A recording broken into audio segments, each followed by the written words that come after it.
Hello, Year 11. Who doesn't love a little bit of trigonometry? I know I do. Have you got your calculator with you today? Throw it away. We're not going to need that today. We are going to be learning some exact trig values for certain angles.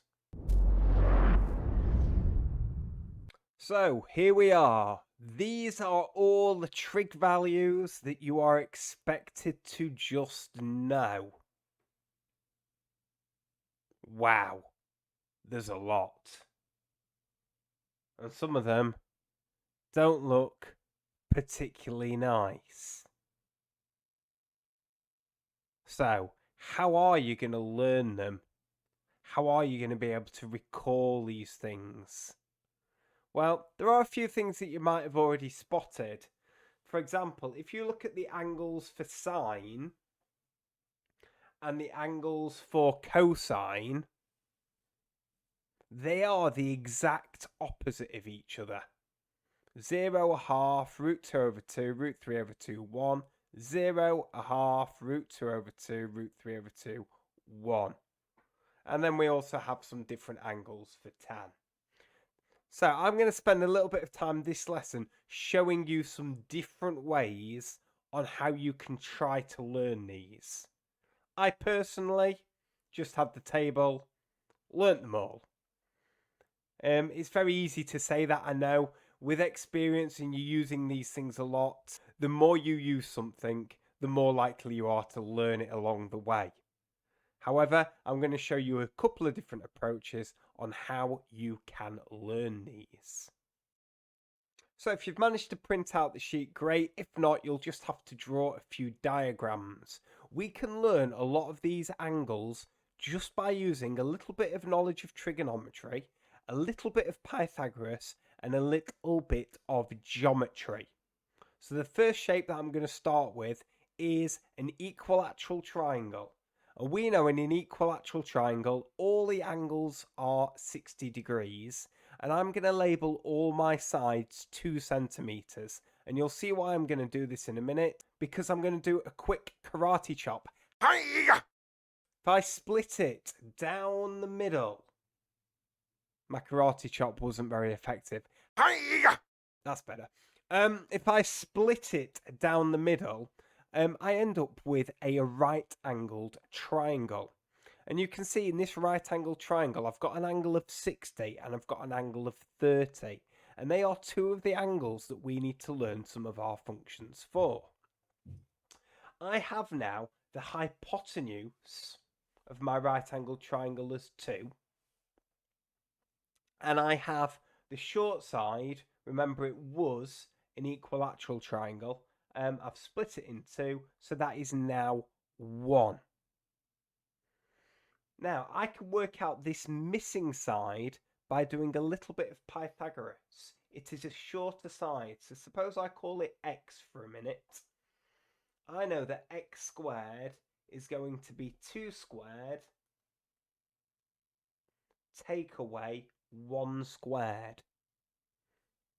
2 squared is 4, and 1 squared is 1. So x squared is 3.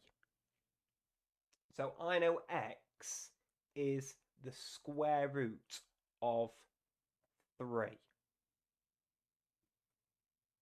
Well, how does that help me out? Well, it helps me out tremendously, because if I use the 30 degrees and label up my opposite, my adjacent, and my hypotenuse, I can now use this triangle to work out sine of 30, cosine of 30, and tan of 30. Sine is opposite over hypotenuse. So I can now say that sine of 30 equals opposite 1 over hypotenuse 2. Sine 30 equals a half. Similarly, cosine of 30 is adjacent over hypotenuse, my root 3 over 2. And tan of 30 is opposite over adjacent, which is 1 over root 3. Now this one hasn't exactly worked for us because you might recall that a surd in its simplest form shouldn't have square roots in the denominator. So I have to rationalise this denominator by timesing the top and the bottom by root 3. And if I do that, it becomes what is in the table, root 3 over 3. So just from this triangle, I've ended up with sine of 30, cosine of 30, and tan of 30. But I can also get 60 by using the other angle. So if I use the 60 degrees, the root 3 is the opposite.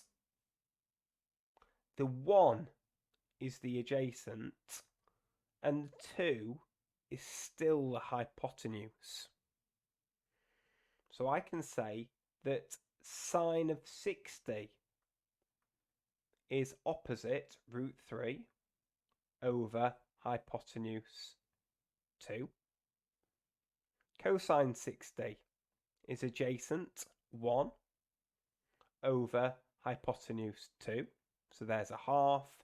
And tan of 60 equals opposite root 3 over adjacent 1. Well, root 3 divided by 1 is just root 3. So by using the equilateral triangle, I've actually managed now to generate 6 of those values in the table. Now the other angles that I'm trying to work out are 45 degrees, and I can use a quite similar argument using a right-angled isosceles triangle.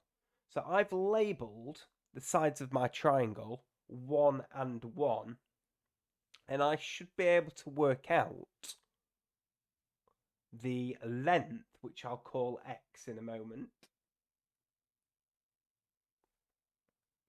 using a little bit of Pythagoras, because x squared is 1 squared plus 1 squared, which is 1 plus 1, which is 2.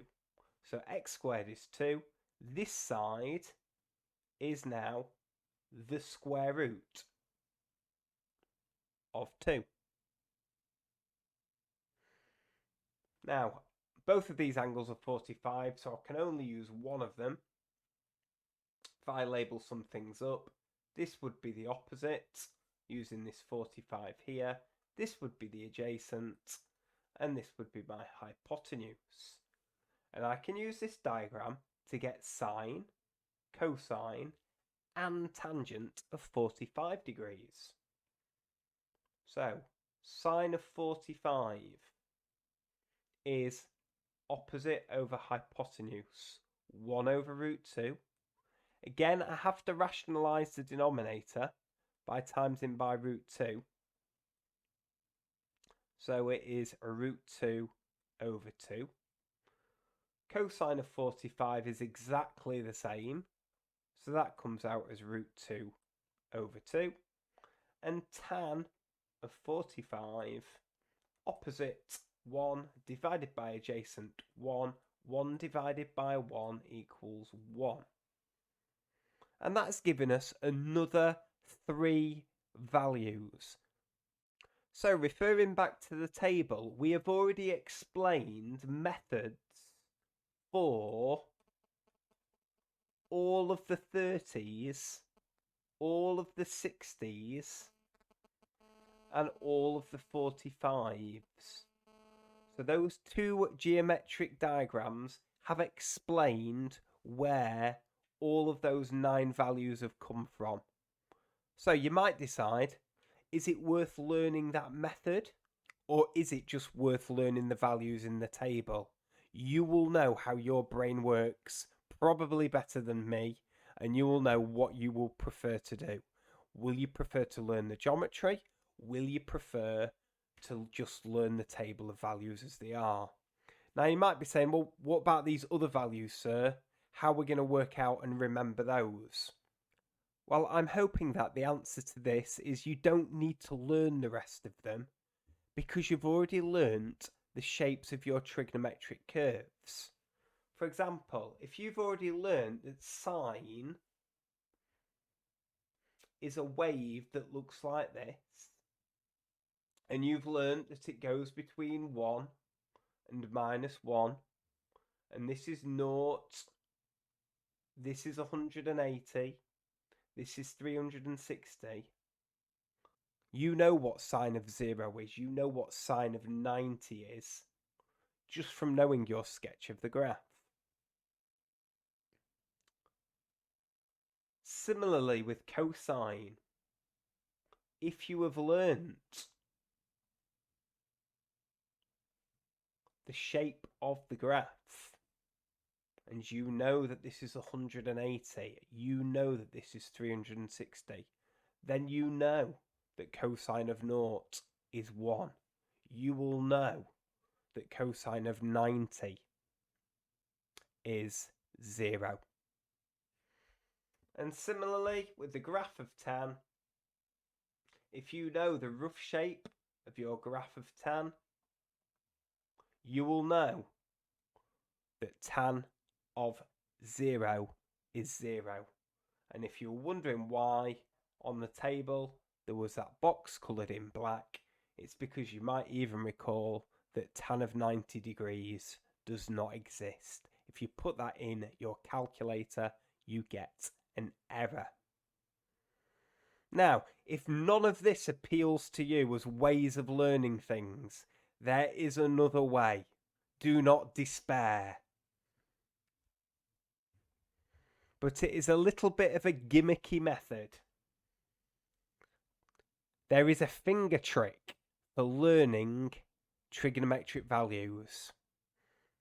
Now, whether you choose to watch this video, I'll leave it entirely up to you. I've said at the bottom, I'm pretty sure that some of you can guess how I feel about this. But if it works for you, then it is a good method. So like I say, I will leave a link in the description below of my video. Also, if you just want to open up the PowerPoint, there's a direct link. The video is about 4 minutes long. I suggest you have a look at it. Certainly the person explaining it is probably a little bit more articulate and a little bit more attractive than my good self. So the rest of your task for this lesson is to try and learn these values. How are you going to do that? Are you going to try and learn the methods? So you're going to read through the method.